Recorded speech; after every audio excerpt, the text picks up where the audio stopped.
बिजली से चलने वाली और डीजल से चलने वाली ट्रेनों के बारे में तो सुना होगा, मगर पहली बार इंडिया में हाइड्रोजन ट्रेन जो है वो बनने जा रही है। इंडियन रेलवे तहलके पे तहलका मचा रही है, पहले वंदे भारत और अब हाइड्रोजन ट्रेन। और इसके बरक्स अगर हम बात करें पाकिस्तान के रेलवे निज़ाम की, तो आपको पता है कि पाकिस्तान का रेलवे निज़ाम इस वक्त खसारे का शिकार है। पाकिस्तान के पास जो ट्रेनें मौजूद हैं उनके पास सिर्फ 3 दिन का तेल मौजूद है। अगर 3 दिन तक इन ट्रेनों को तेल प्रोवाइड ना किया गया तो पाकिस्तान में चलने वाली तमाम ट्रेन बंद हो जाएंगी। इसी पर आज हम बात करने वाले हैं पाकिस्तान के अवाम से, तो आइए चलिए हमारे साथ। अस्सलाम वालेकुम। जी वालेकुम सलाम। आपका नाम? मुस्तहसिन नवाज।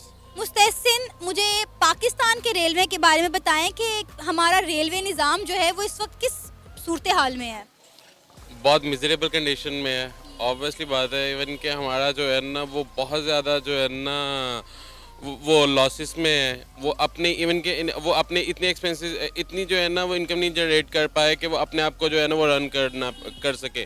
इसलिए इवन के गवर्नमेंट को जो है ना वो सब्सिडाइज करना पड़ता है और बहुत सारे पैसे जो है ना इस पे जो है ना वो टैक्स पेयर के बहुत सारे पैसे जो है ना वो इस पे इन्वेस्ट होते हैं as compare to other countries में। देखें आप इंडिया की जो है ना वो एग्जांपल ले लें। अब इंडिया में जो है ना वो रेवेन्यू जनरेट करता है और वो रेवेन्यू जनरेट करके वो गवर्नमेंट को देता है, ना कि हमारी तरह जो है ना कि वो उसमें जो है ना वो हमारे पैसे बर्न होते हैं।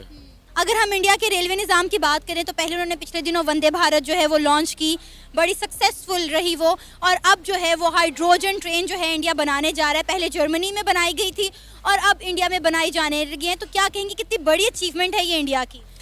ऑब्वियसली ये बहुत बड़ी अचीवमेंट है। इससे जो है ना वो एक तो ये है कि रेवेन्यू जनरेट होगा और दूसरा ये है कि ये वैसे भी जो है ना वो बहुत अब वहाँ पे जो है ना वो ट्रेन एज अ लॉजिस्टिक भी यूज़ की जाती है और वहाँ पे ट्रेन जो है ना उसकी कहीं ज़्यादा जो है ना वो रेवेन्यू जनरेट करके देती है वहाँ पे। इवन कि वहाँ का जो पावरफुल मिनिस्टर होता है ना वो रेलवे का मिनिस्टर होता है एज़ कम्पेयर टू पाकिस्तान। और पाकिस्तान में आप ट्रेन का हाल देख लें, आई डोंट थिंक सो कि जो है ना वो कहीं जो है ना वो नई ट्रेन भी जो है ना वो इन ट्रैक्स पे आई होंगी। इवन के ट्रैक्स जो है ना वो भी इस हद तक खस्ता हाल हो चुके हैं कि जिन पे ट्रेन जो है ना वो जा नहीं सकती, हो गया हुआ है। और जहाँ पे इंडिया का देखें, हमारी जो ट्रेन सिस्टम है ना वो सुकड़ है और वहाँ पे ट्रेन सिस्टम जो है ना वो एक्सपेंड कर रहा है इंडिया में, क्योंकि वो रेवेन्यू जनरेट कर रहे हैं, इससे नई ट्रेनें बाय कर रहे हैं ना वो कर रहे हैं और खुद बना रहे हैं अपने मुल्क में। Made in India products use करते हुए वो मेड इन इंडिया चीजें बना रहे हैं। अच्छा, मुझे ये बताएं कि खबर सुनने में आई है कि पाकिस्तान की जो ट्रेन्स हैं उनके पास सिर्फ 3 दिन का पेट्रोल बचा है। अगर 3 दिन तक उन्हें पेट्रोल प्रोवाइड ना किया गया तो पाकिस्तान की जो रेलगाड़ियां हैं वो बंद हो जाएंगी। क्या कहेंगे, आपने ये खबर सुनी है? एग्जैक्टली इवन के नाउ डेज तो वैसे भी पाकिस्तान के डिफ़ॉल्ट के जो है ना वो बहुत सारी जो है ना वो रूमर्स जो है ना वो गर्दिश कर रहे हैं। और जहाँ तक देखा जाए पाकिस्तान के पास डॉलर्स है नहीं है, तो ट्रेन जो है ना वो हैवी जो है ना फ्यूल कंजम्पशन जो है ना वो करती हैं। और जहाँ पे दूसरी इंडस्ट्रीज़ के लिए भी जो है ना वो यही चल रहा है, वहाँ पे ट्रेन के लिए भी यही है। लेकिन ये है कि अगर इन केस ट्रेन पहले जो है ना वो लॉस में चल रही हैं, वो बंद हो जाती हैं, तो उन पे जितने भी रेलवे के मुलाजमीन हैं उनको जो है ना वो पे करना पड़ेगा। तो ये एक हैवी लॉस है पसंद करें। अब इंडिया में एज कंपैरिजन वो कहीं पे भी एक जगह से दूसरी जगह ट्रैवल करना हो तो वो ज़्यादातर कहते हैं कि भाई जो है ना वो एज सच जो है ना वो पर्सनल व्हीकल से जो है ना वो ट्रेन बेटर है। In all over the world जो है ना वो ये चीज़ यूज़ की जाती है। देखिए, नेट प्राइस का आपकी जो स्टेटमेंट है ये कोई सफिशिएंट स्टेटमेंट नहीं है। देखिए, अमेरिका की ओरिजिनली अगर देखा जाए तो एक मॉरल ऑब्लिगेशन है कि वो अफगानिस्तान में इतना अरसा ऑक्युपाई उन्होंने किया, और दूसरा $85 बिलियन का असला छोड़ के आ गए हैं। और जब ये छोड़ के आ रहे थे, मैंने उस वक्त भी बार बार ये कहता था ये पूरे रीजन को डिस्टेबलाइज करने के लिए काफी है। दूसरा, तालिबान जो है, तहरीक तालिबान अफगानिस्तान, मुसलसल in the violation of Doha agreement कि उनकी सरजमीन के ऊपर से टीटीपी जो है पाकिस्तान पे अटैक कर रही है। Originally this comes into this becomes responsibility of the US कि अब उसके जो कॉन्सिक्वेंसेस हैं जिसको डायरेक्टली पाकिस्तान सफर कर रहा है, उनको चाहिए इजाजत ना दे, इसको टेक केयर करें आगे जाकर। अब क्योंकि देखें, जब उनका अपना इंटरेस्ट होता है, जिस तरीके से उन्होंने अल-जवारी जो है उनको काबुल के अंदर अटैक किया, अपना टारगेट अचीव कर लिया। अब पाकिस्तान की प्रॉपर्टी और जान इस वक्त खतरे में है और वो मुसलसल बार बार मुख्तलिफ तरीकों से जो है वो पोकिंग कर रहे हैं, मुसलसल अटैक कर रहे हैं। इसको मैं समझता हूं it comes under the responsibility of the US. Net price जो है वो एक हल्की सी स्टेटमेंट दे देते हैं, this is not the matter of permission, this is your obligation. Like जिस तरह आप इस वक्त यूक्रेन के साथ जाके जुड़े हैं क्योंकि रशिया को आप आगे उसको करना चाहते हैं। 147 बिलियन आपने उसको दिया है। यहां Pakistan is a victim, you have to stand up for that. ये इजाजत देना। आज एक वाकया हुआ है जिसमें 2 ISI के अफसरान को हाँ, मारा गया, कत्ल किया गया, और उसके लिए अब ये कहा जा रहा है कि जो खुरासान है वो उसका उसी का TTP का एक वो उसने उसकी रिस्पॉन्सिबिलिटी भी क्लेम की है, लश्कर खुरासान। तो मैं बल्कि उसी तरफ आ रहा था। ज़बीउल्लाह मुजाहिद जो है उन्होंने भी स्टेटमेंट दी है। मोहम्मद खुरासानी जो TTP के हैं वो भी मुसलसल जो है वो स्नब कर रहे हैं। पिछले एक हफ्ते से डिस्कशन हुई तो उसमें कुछ लोगों को मैंने ये भी बात करते सुना कि मे बी कि it's a desperation to get the dollars out of America, maybe it's a desperation to get the dollar out of European Union, maybe this is another trap for the situation which I am not sure, but you never know. जिस तरह आपकी history देखी जाए, अगर जिस तरीके से double games की चीजों की देखी जाए तो यू नेवर नो। लेकिन इसमें मैं समझता हूं आज के हालात जिस तरीके से आज आपने बताया कि खानेवाल के अंदर भी जो 2 हमारे जो इंटेलिजेंस एजेंसीज के लोगों को दिन दिहाड़े मर्डर किया गया है, और फिर उसके बाद रिस्पॉन्सिबिलिटी, और लाहौर से कितना दूर है, पंजाब के अंदर है, और बलोचिस्तान के अंदर उनकी एक्टिविटीज मजीद बढ़ रही हैं, और पाकिस्तान उसके ऊपर कोई रिटेलिएट नहीं कर रहा आज। बल्कि उसका मैं एक हवाला देना चाहूंगा, आप इसमें बहुत वीक लग रहे हैं।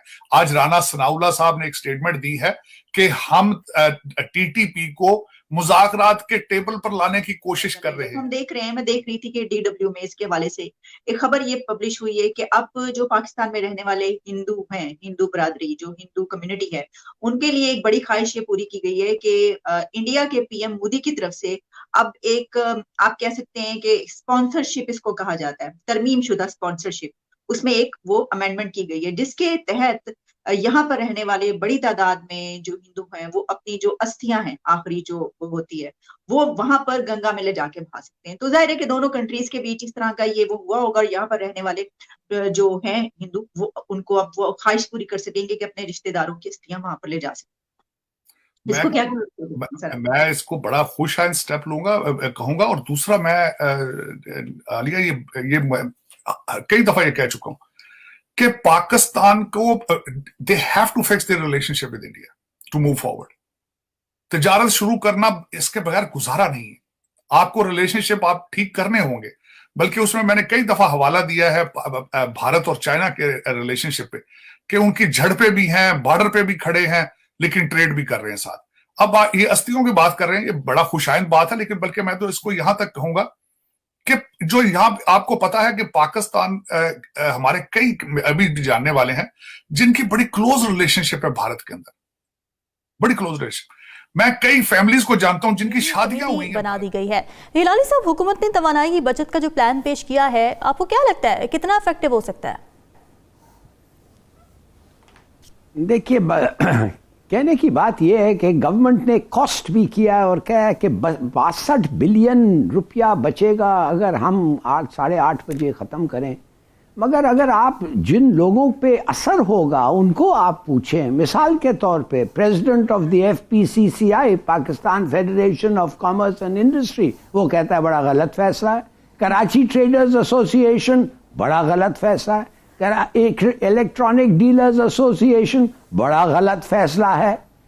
एक ग्रुप है जो इस फैसले को सपोर्ट करते हैं, और वो हैं वो जो सुबह तरकारी जो बेचते हैं, वेजिटेबल सेलर्स जो होते हैं सुबह सुबह, वो बड़े खुश हैं कि अच्छा। रात में वैसे कौन जाके सब्जी लेता है रात में, तो मेरे ख्याल में अब उनके वजह क्या है, रीजंस क्या है, वो क्यों कह रहे हैं ऐसी बात। एक बात वो कह रहे हैं कि आप कम से कम जिस पे हमारा रिज़्क पे ये एक किस्म का इम्पैक्ट हो रहा है, तो आप हमें कंसल्ट क्यों नहीं करते हैं, बात क्यों नहीं करते हैं, बुलाएं, बात करें, शायद हम मिल के कुछ कर पके। बिल्कुल सही बात है, होना चाहिए गवर्नमेंट को पब्लिक के खिलाफ जब एक एक्शन आता है और इतने लोगों समझते हैं वो गलत है, तो उनको एक्सप्लेन करना चाहिए। दूसरी बात यह है, उन्होंने बिल्कुल सही कहा। देखिए, कराची में जिधर आपका 70% कमर्शियल एक्टिविटी हो रहा है पाकिस्तान का, उधर 2 शिफ्ट्स होते हैं, सुबह और शाम का। अब शाम का शिफ्ट जो है, सुना यह है कि लोग कह रहे हैं कोई ज़रूरत नहीं है, लिहाजा इतने सारे लोगों की नौकरी चले जाएगी। और ये कह रहे हैं कि इंस्टेड ऑफ दिस क्यों नहीं आप अपने 80 मेंबर कैबिनेट जो हैं उसको काटें, उसको कम करें। बेमिसाल है कि 80 मेंबर का कैबिनेट कभी बना हुआ है। आप जो घूमते फिरते हैं पूरा दुनिया जंकिट्स पे, उसको ख़त्म करें। और इन्होंने मशवरा दिया है इन लोगों को कि आपके 2 और 3 लीटर गाड़ी ख़त्म करें और साइकिल पे जाएं इलेक्ट्रॉनिक साइकिल पे आपके उस पे उसको जाके चलाएं। देखिए, कहने की बात यह है कि ऐसी चीज़ विदाउट कंसल्टेशंस मेरे ख्याल में बड़ी गलत बात है। ठीक है। अच्छा ओरिया साहब, आप हमेशा ये कहते रहे हैं कि बाजार और होटल्स जल्दी बंद कर दो, जैसे कि पूरी दुनिया में ही होता है। तो पंजाब और खैबर पख्तूनख्वा हुकूमतों और ताजिरों के एक बड़े हिस्से ने इस प्लान को मुस्तरद कर दिया है। तो इसका मतलब ये कि अगर हुकूमत कोई भी अच्छा कदम उठाने का सोचती है तो सूबाई हुकूमतें जो विफाक मुखालिफ हैं वो ऐसा करने नहीं देंगी। तो इससे तो ऐसा नहीं लगता कि स्टेक होल्डर्स को मुल्क नहीं बल्कि अपनी सियासत अजीज़ है? देखिए, पहली बात तो यह है कि आपको कंसेंसस में लेके आना चाहिए। ये को पहली दफ़ा हुआ है कि बाजार बंद हों और उसके ऊपर ताजर खड़े ना हों और उसके ऊपर फैसला वापस ना लिया गया। बिल्कुल। जरदारी के ज़माने में हुआ, सारी हुकूमतें उनकी थीं, फैसला वापस हो गया। नवाज शरीफ के ज़माने में हुआ, सारी हुकूमतें उनकी थीं, फैसला वापस हुआ। उस वक्त कौन सी सियासत खेली जा रही थी? इशू क्या है? इशू ये नहीं है कि आप छोटी छोटी ये बचते करें, ये बहुत ज़रूरी है, करनी चाहिए। ठीक है। इसके लिए पाकिस्तान की एक अवाम की हैबिट फॉर्मेश करनी चाहिए। इशू ये है कि 41,557 मेगावाट आप बिजली पैदा कर रहे हैं, जो आपकी ज़रूरियात से ज़्यादा है। आपकी पावर जनरेटिंग कैपेसिटी ये है।